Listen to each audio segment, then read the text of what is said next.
성도 여러분 안녕하십니까? 예, 복된 안식일 하나님 성전을 찾으신 우리 모든 성도님들 진심으로 환영합니다. 그리고 또 여러 사정상 각 가정에서 예배드리고 계신 우리 성도님들도 환영합니다. 우리 앞뒤 좌우 성도님들과 좀 인사 나누실까요?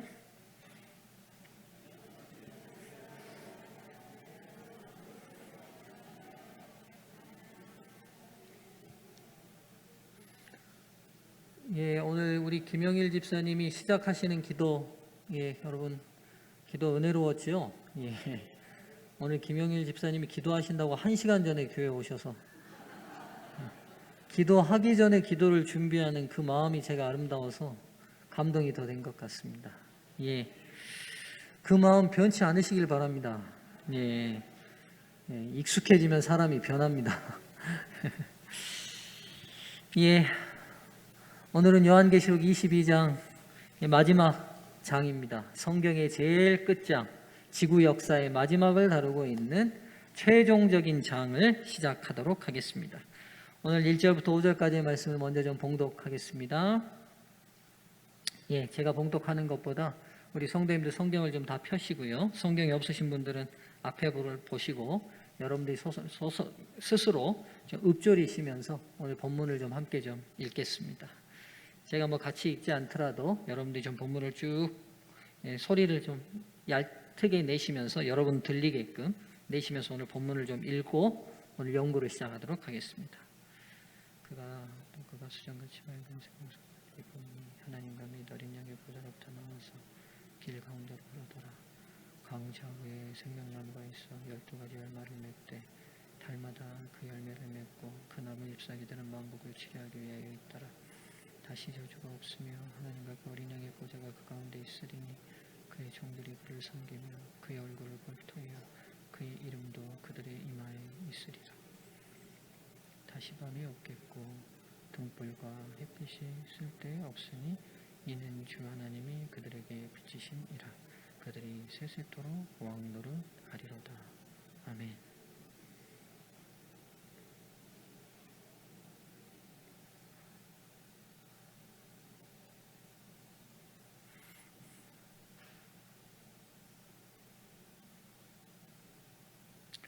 예, 다 읽으셨으면 오늘 1절부터 5절까지의 말씀을 좀 연구하겠습니다.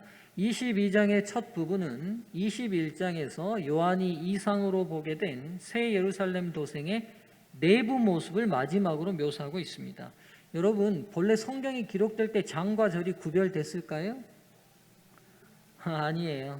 그러니까 성경 전체가 통째 하나였어요. 그러니까 마태복음이면 마태복음 하나가 통째고 요한계시록이면 요한계시록 하나가 통째였습니다. 근데 이제 이게 후시대 학자들이 이게 장절이 없이 그냥 통째로 보다 보니까 이게 너무 어려운 거예요. 그래서 장과 절을 구별해서 지금 현재 우리가 보고 있는 거거든요. 그러다 보니까 때로 장이 끝났는데 그 장과 연결되는 그 장면이 바로 다음 장까지 연결되는 경우들이 있습니다. 네. 아마 22장도 장절을 구별할 때 장면이 아직 완전히 21장이 예루살렘 성의 외형과 내용을 설명하고 있잖아요. 아직 그 설명이 다 끝나지 않았던 거죠. 22장의 첫 부분, 우리가 읽은 오늘 1절부터 5절까지는 예루살렘 성 내부를, 새 예루살렘 성 내부를 저희에게 지금 묘사하고 있습니다. 요한은 하나님과 및 어린 양의 보좌로부터 나와서 도성의 중심으로 흐르는 생명강을 봅니다. 이 생명강은 에덴 동산을 적시던 강을 연상케 하지요. 창세기에 보시면 에덴 동산에 발원했던 몇 개의 강이 있었어요? 4개의 강이 있었어요. 그렇죠? 그러니까 지금 죄 없었던 때 하나님께서 이 땅에 디자인해 놓으셨던, 그러니까 이렇게 설명하면 좋을까요? 하나님께서 설계해 놓으셨던 아파트, 죄 없었던 상황의 상태를 다시 이제 죄가 해결됐으니까 그 상태의 외형적 모습이 다시 회복됐음을 우리가 보게 됩니다. 구약의 선지자 에스겔의 이상에 나타난 에스겔 47장 1절부터 12절의 예언의 성취가 드디어 새 예루살렘 성에서 이루어집니다. 이 생명강의 좌우로 생명나무가 있습니다.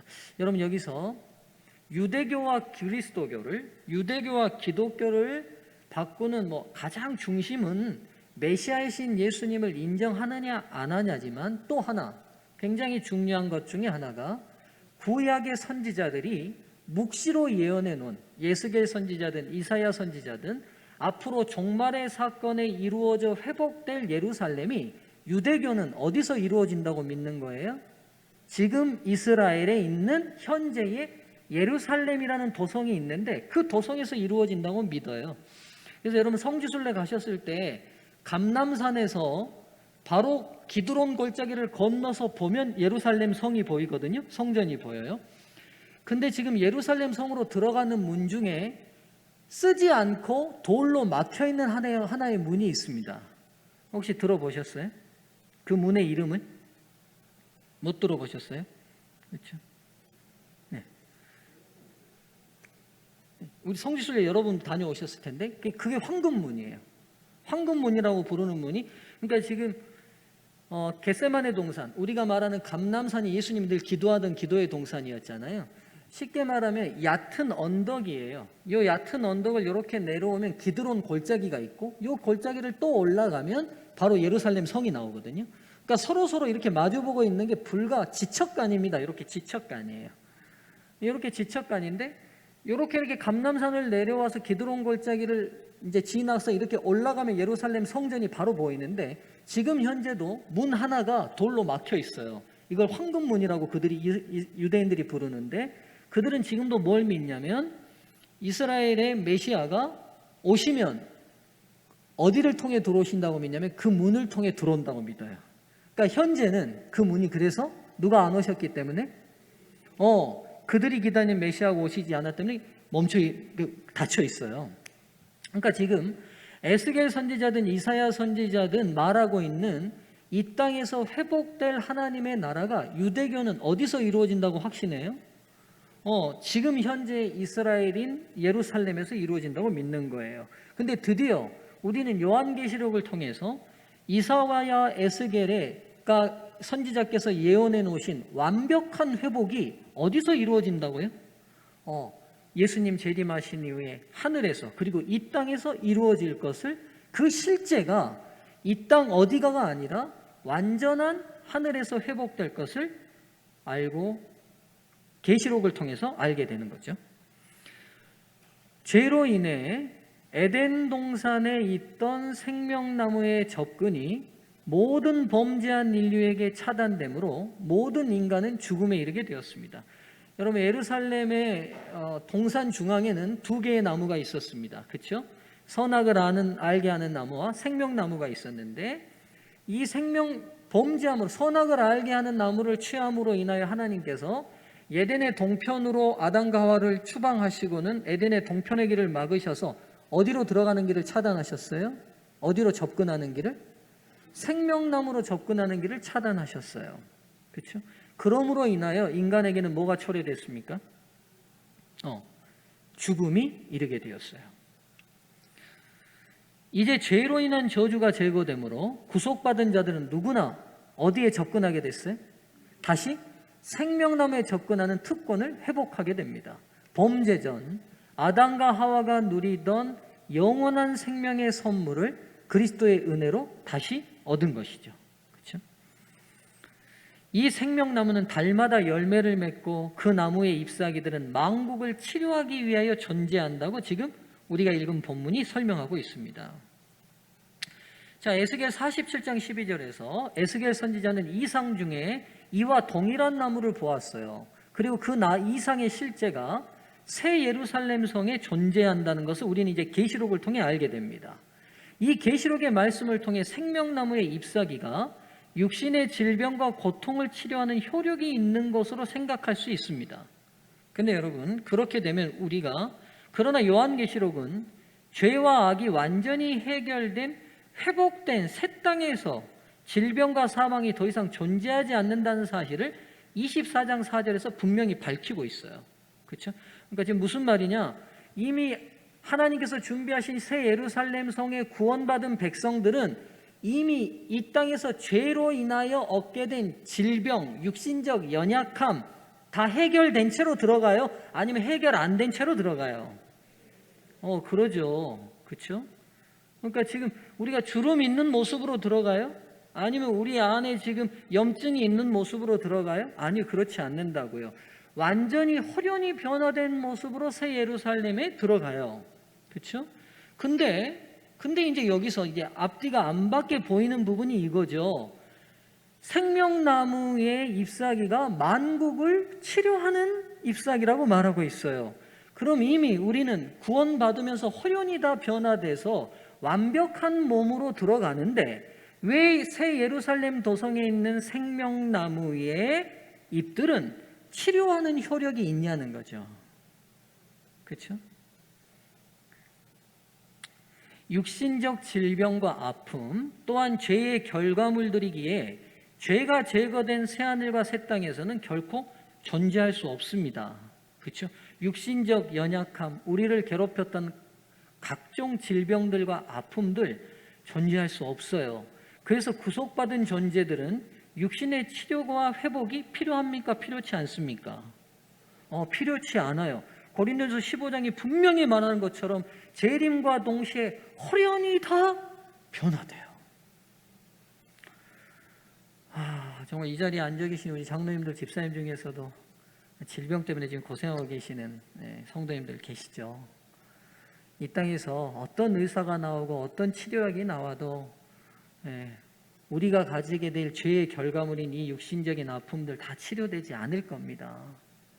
그러나 우리 주님 이 땅에 다시 오셔서 영광 중에 그분을 맞이할 때 우리가 홀연히 다 변화되어 완전한 치료를 얻게 될 것입니다. 그렇다면 이 잎사귀들의 치료는 누구를 대상으로 하는 것이냐는 거예요. 그렇죠? 성경 본문은 개인들이 아닌 무엇을 치료한다고 돼 있어요? 만국을 치료하기 위해 있다고 에덴 동산에 있는 생명나무의 잎사귀의 어떤 양리적 효과가 죄의 결과물인 개인의 육신적 연약함을 치료하는 게 아니라는 거예요. 대상이 뭐냐면 만국을 치료한대요. 온 인류를 치료한다는 거예요. 그럼 도대체 온 인류에게 어떤 치료가 또 우리에게 필요하냐는 걸 이해해 볼 필요가 있죠. 자, 새 예루살렘에 구원받은 백성들은 계시록 7장 9절을 보면 각 나라와 족속과 방언에서 모인 전 인류입니다. 전 인류. 그렇죠? 전 인류면 어떤 사람도 있을까요? 아프리카 가나 사람도 있을 테고요. 그렇죠? 터키에 어떤 사람도 있을 거고요. 동티모르에 어떤 사람도 있을 겁니다. 미국 사람은 분명히 있겠고요. 칠레, 에콰도르, 우리가 모르는 다양하고 많은 각 족속과 인종들이 모이게 될 것입니다. 새 예루살렘 거민들은 인종과 국가와 민족을 초월하여 그리스도의 주권을 인정하고 순종한 전 인류를 망라합니다. 전 인류를 망라해요. 이 땅에서 민족들과 국가들 그리고 인종 간의 분쟁과 다툼, 전쟁과 폭력이 이 인류 전체의 역사를 물들였습니다. 그렇죠? 전쟁이 없던 시대가 있습니까? 전쟁은 뭡니까, 여러분? 동질 집단과 동질 집단들 가운데 충돌이에요. 여러분 가만 생각해 보세요. 범죄한 인류에게 각 개인이 유전적으로 육신적으로 약해진 죄의 연약함도 갖게 됐지만 근본적으로 범죄한 이후에 일어난 가장 큰 문제 중에 하나가 뭐냐면 아담의 두 아들들이 뭐 했습니까? 최초의 살인이 뭐였죠? 형제가 형제를 죽인 것입니다. 형제가 형제를 죽인 거예요. 그러니까 우리가 치료돼야 될 굉장히 중요한 부분이 단순히 육신적인 호련한 변화보다는 정서적으로 나 있는 깊은 감정적 골짜기가 얼마나 깊은지 몰라요. 우리 옆에 나라 일본과 우리가 어떻죠? 여러분 어떻습니까? 해방이 된 지 70년이 넘었지만 아직도 한국인들 사이에서는 일본인에 대한 감정이 좋지 않습니다. 저는 특별히 좀 더 그랬습니다, 여러분.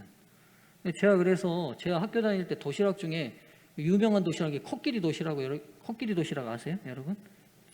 서인경 집사님 내가 뭐 말할 때마다 꼭 안다고 표시를 해요. 저랑 같은 세대인가 봐요. 내가 보니까. 코끼리 밥통 알아요, 집사님? 코끼리 밥통이 우리나라 보온 도시락이 보온력이 별로 안 좋았어요. 근데 그때 우리 학창 시절에 이제 일본 이게 출장이나 이때 갔다 오면 아버지들이 코끼리 밥통을 사온 사람인데, 이 코끼리 밥통은 진짜 한나절이 다 지나도 밥이 뜨끈해요. 일본 사람들이 참 잘 만들어요. 근데 그 도시락 그 뚜껑에 코끼리가 그려져 있거든요. 그래서 우리가 코끼리 밥통이라고 불렀어요. 그 코끼리 밥통이 비쌌습니다. 그 도시락이. 우리 어머니가 무슨 마음이 들었는지 큰 뭐 결심을 하고, 제가 그때 중학생 때였을까요? 어땠을까요? 코끼리 밥통을 사오셨어요. 그 수입상품점 파는 데 가가지고. 그 여수 교동 오거리 저 돌아가면 다니엘 상사라고 수입 물건 파는 데가 있었어요. 다니엘 상사, 지금 있는지 모르겠네. 다니엘 상사. 거기 가서 이제 코끼리 밥통을 그때 제 기억에 한 45,000원이나 줬던 것 같아요. 아, 제가 돈도 안 잊어버린 것 같으면 그게 굉장한 사건이었다는 거잖아요. 우리 집에서. 우리 형 누나는 못 써봤어요. 그 코끼리 밥통. 근데 이제 코끼리 밥통을 사왔는데 제가 그 도시락을 들고 안 갔습니다. 일본 거라고. 여러분, 제가 그런 정도의 사람입니다. 제가 중학교 2학년 때 우리 누나가 백범일지를 저한테 선물로 줬는데, 이 백범일지가 이 백범 김구 선생의 자서전이잖아요. 일제와 투쟁했던 이야기라 어린 나이에 얼마나 제가 깊이 감동을 받았는지, 나도 이런 애국투사가 돼야 되겠다는 게 내 꿈이 됐어요. 근데 우리 어머니가 그때 코끼리 밥통을 사오신 거예요. 어린 제가 뭘 알아서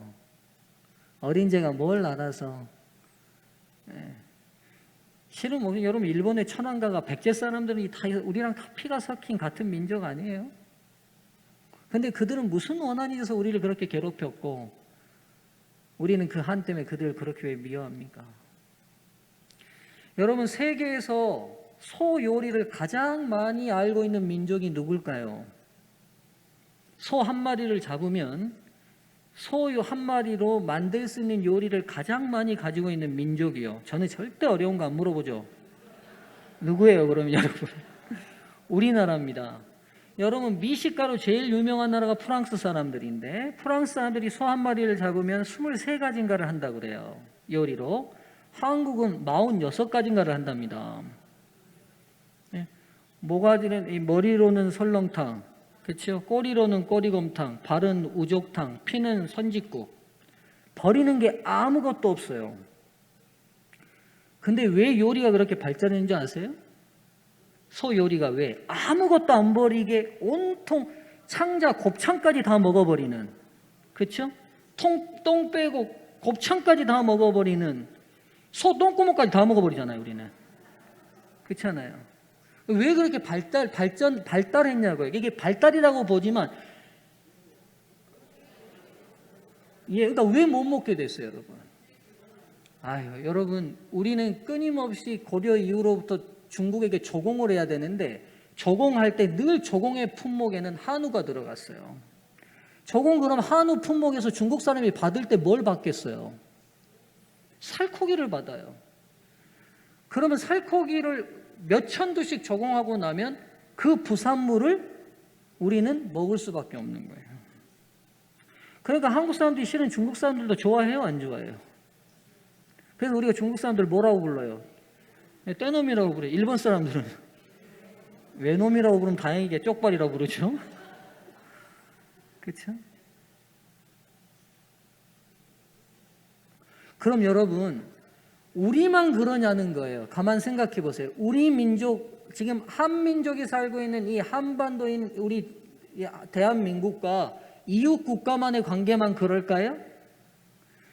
영국과 프랑스는 100년간 전쟁을 해요. 거기서 잔다르크가 나왔어요. 네? 잔다르크가 거기서 나왔어요. 그뿐이에요. 이슬람 세력과 기독교 세계는 200년간 전쟁을 했어요. 십자군을. 200년간. 옆 나라와 관계가 좋은 나라는 제가 볼 때 지구상에 거의 없어요. 그뿐이면 다행이게요. 90년부터 94년까지 르완다라는 아프리카의 한 나라는 후투족과 투치족이라는 두 민족이 섞여 사는 나라인데 두 민족 가운데 내전으로 몇 명이 죽었냐면 4년 만에 150만 명이 학살됐어요. 이게 르완다 사태입니다. 르완다 사태. 남녀유와 남녀노소를 가리지 않고 같이 살았던 옆 이웃들이 후투족이냐 투치족이냐에 따라서 서로 잡아 죽이는 일들을 장정만이 아니라 어린아이부터 노인까지 150만 명을 죽였어요.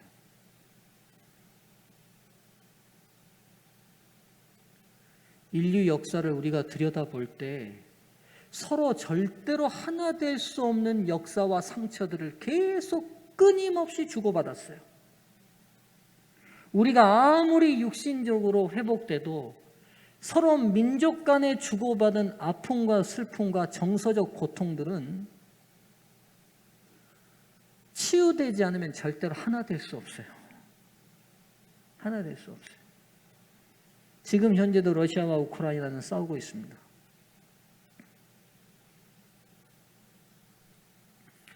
생명나무의 잎사귀들은 여러 세대를 걸쳐 쌓인 국가적, 인종적, 민족적, 언어적, 문화적, 사회적 등등의 죄인들이 쌓아온 사람들 간의 분리와 장벽을 치료할 것입니다. 그래서 회복된 땅에서 구원받은 모든 사람들은 하나님의 대가족으로 온전히 하나가 될 것입니다. 만국을 치료하는 그 잎사귀는 서로 간의 민족 수천 년 죄로 인하여 받은 상처와 아픔, 이 모든 것들을 하나로 완전히 연합시켜내는, 온전히 하나 되게 하는, 진정한 하나 되게 하는, 진정한 하나님의 자녀 되게 하는 치료를 만들어낼 것입니다. 새 예루살렘에는 더 이상 저주가 없습니다. 스가랴 14장 11절, 사람이 그 가운데 살며 다시는 저주가 있지 아니하리니 예루살렘이 평안히 서리로다라는 예언의 말씀이 성취됩니다. 여러분, 예루살렘 무슨 뜻입니까? 우리 다 알죠? 무슨 도시? 이스라엘 사람들이 뭐라고 인사하죠? 샬롬. 샬롬이라는 말이 무슨 평화라는 뜻이잖아요. 그러니까 샬롬의 합성어예요. 그러니까 예루살렘이 무슨 뜻이에요? 평화의 도시라는 말이에요. 그러나 실상 제일 많은 전쟁이 어디서 일어났어요? 예루살렘에서 일어났어요. 이름만 예루살렘이지 실은 가장 많은 아픔이 어디냐면 예루살렘이에요. 진정한 예루살렘이 아니에요. 그 진정한 예루살렘이 어디서 이루어진다고요? 하나님께서 통치하시는 새 예루살렘에서 이루어진다. 그렇게 생각하면 유대인이든 팔레스틴 사람들이든 이 계시록의 약속이 그들에게 얼마나 복된 복음인지 모르겠어요. 죄의 저주로 인해 인류가 겪을 수 없는 고통 중에 가장 큰 아픔이 무엇이었을까요, 여러분? 사랑하는 부모를 더 이상 볼 수 없는 것이 자녀들에게 가장 큰 고통이 되듯이 바로 하나님을 더 이상 대면하여 만날 수 없는 것이 죄로 인한 저주의 가장 큰 아픔이었을 것입니다. 이제 죄가 들어오기 전 아담이 누렸던 것처럼 구원받은 모든 자들은 하나님을 대면하여 뵙게 됩니다. 하나님을 대면하여 뵙게 됩니다. 더 이상 하나님을 직접 뵙는 것이 어렵고 두렵고 긴장되는 일이 아닌 일상의 삶이 되는 것입니다. 여러분, 우리가 착각하기 쉬운 게 뭐냐면 하나님이 우리 곁에 오시기를 지금도 간절히 원하실까요? 안 하실까요? 지금도 지금 이 현장에 직접 본인의 모습을 현현하여 우리 곁에 와주시기를 진짜 원하시고 계실까요? 안 하실까요? 여러분 어떻게 생각하세요? 진짜 지금 이 자리에 지금 바로 문술래 집사님 저 옆에 집님이 진짜 와주시기를 바라실까요? 안 바라실까요? 저는 바라신다고 생각하거든요. 근데 진짜 지금 그분이 오시면 어떻게 됩니까? 멀리 볼 거 없어요. 출애굽기 우리가 장면을 보면 돼요. 십계명을 주시러 시내산에 임했을 때 드디어 그분이 십계명을 말씀하실 때 백성들이 그 앞에 납작 엎드렸어요. 좋아서 엎드렸어요? 두렵고 무서워서 엎드렸어요? 두렵고 무서워서 납작 엎드렸어요.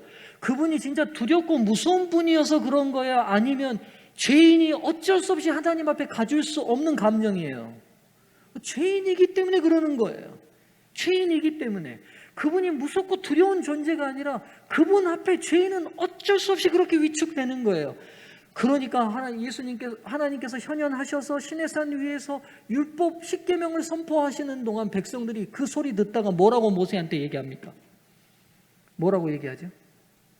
제발 하나님 그만 말씀하시고 모세 당신이 직접 듣고 당신이 우리에게 말하면 우리 하나님 음성인 줄 알아들을 테니 제발 하나님 직접 우리에게 뭐 하지 마시라. 말씀하지 마시라. 말씀하지 마시라. 여러분 여기서 직접 하나님이 말씀 안 하시는 것에 감사하셔야 돼요. 제가 대신 하시는 거예요. 제가 여러분 안 두렵잖아요. 뭐 무섭습니까? 쬐깐한데 뭐가 무서워요? 그렇잖아요, 여러분. 네? 하나님이 직접 우리에게 왜 안 오고 싶으시겠어요? 근데 오면 올 때마다 인간들이 하나님께 보인 반응이 뭐예요? 하나님 좀 떠나시고 거리를 좀 두시면 안 됩니까? 였어요. 떨기나무 가운데 임하신 모세가 볼 때 두려워서 신을 벗을 수밖에 없게 되잖아요. 그렇죠? 여러분 이거 비극 아닙니까? 지극한 사랑이신 우리 영혼의 아버지와 그 자녀가 만날 때마다 애들이 벌벌벌 떨어요. 우리 교회 성도들 중에 저에게 제일 무례한 성도가 한 명 있습니다, 여러분. 누군지 아십니까? 이승유 성도입니다. 이승유 성도 아시죠? 저보다 나이 많으신 이병석 장로님도 저한테 깍듯한데 우리 아들은 저한테 제일 무례합니다.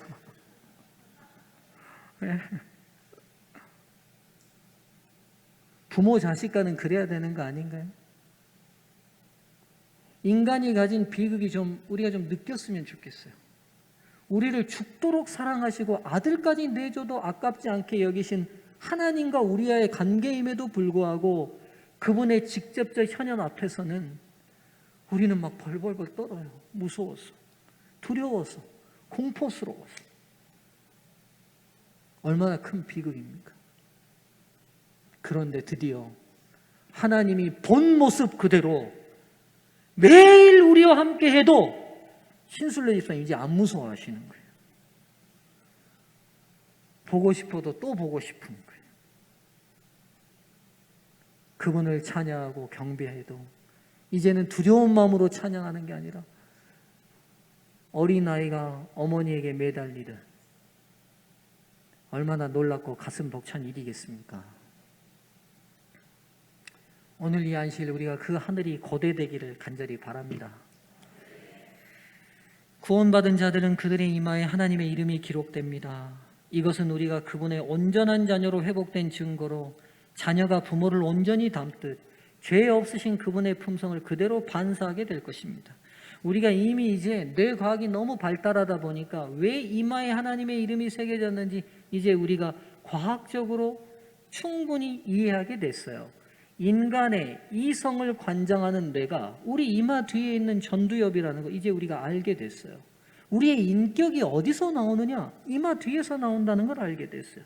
이 이마 뒤에 있는 이 전두엽이 곧 그 사람의 인격이고, 그리고 아주 최근의 연구에 따르면 인간이 깊은 묵상, 즉 종교적 기도 가운데 들어가면 이 전두엽 앞에 형광물질이 들어오는 걸 MRI 공명 촬영으로 가능해졌어요. 그러니까 우리가 어떤 신적인 존재와 깊이 몰입하여 대화하면 어디서 불이 들어온다고요? 이거 제 얘기가 아니라 타임즈의 이 기사 내용이에요.